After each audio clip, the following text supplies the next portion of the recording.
Now, he's terminally ill, and still the US state of Alabama tried to execute 61-year-old Doyle Lee Ham.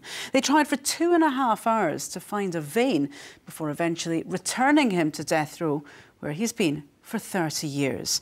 Now, Ham is one of around 3,000 people on death row in America, with capital punishment still legal in 31 states. The primary method of execution in America remains lethal injection, but some states offer prisoners alternatives: hanging, electrocution, being gassed, or even facing a firing squad are all options for the condemned.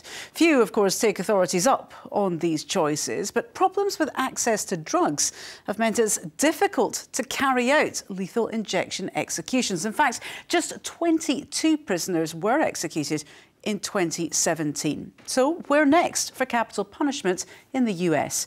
Joining us on Skype is the journalist and author of Surviving Execution, Ian Woods. Ian, Doyle Lee Ham's botched execution attempt, that's by no means unique in the States, is it? No, there was a similar one took place a decade ago, and one much more recently than that, November in Ohio, when a man by the name of Alva Campbell, similarly in poor health, they tried for half an hour to find a vein to execute him, gave up after half an hour and rescheduled the execution, unbelievably, for a year and a half's time. And I don't expect his health is necessarily going to be better in a year and a half's time. Now, you've met some of those who are on death row. What sort of impact do these situations have on the death row inmates? Well, needless to say, it makes them very worried about what will happen when they get into the death chamber. I mean, very few prisoners go there willingly, and some are considerably concerned about what they have heard of botched executions in the past. One of the reasons I got invited to witness the execution of a prisoner in Oklahoma by the name of Richard Glossop was because a year earlier there had been a similarly botched execution in which the prisoner was killed, but it took such an effort, and the intravenous line came out of his body, blood was spurting everywhere. They called the execution off. That was the execution of Clayton Lockett. But enough of the drugs had entered his body that he was killed. But when people hear instances like that, they are concerned, and one of the reasons I was invited to witness Richard Glossop's execution was he believed that with the media there, they would take more care of his execution. And sure enough, when it came to his execution, the execution was called off right at the last minute because they discovered they had the wrong drug to execute him with. Since then, there have been no more executions in Oklahoma. Now, these drugs, these are playing some part in the difficulties states are having. They're, rather than looking to end the process of executions themselves, they're now looking for other methods, aren't they? Other methods to carry out these executions.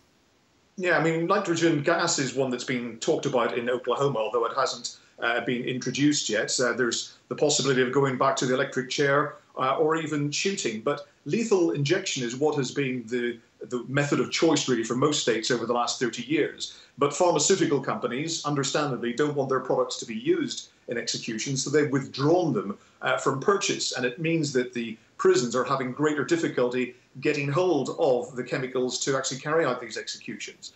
Alabama did manage to at least get hold of the chemicals to do so, but they were then unable, in the case of Doyle Ham, to actually get them into his body. Now, that inmate in question, Doyle Lee Ham, he's terminally ill. He's terminally ill. He is going to die from cancer. So why do you think the states were pushing to go ahead with this execution? I mean, is this state-sanctioned revenge?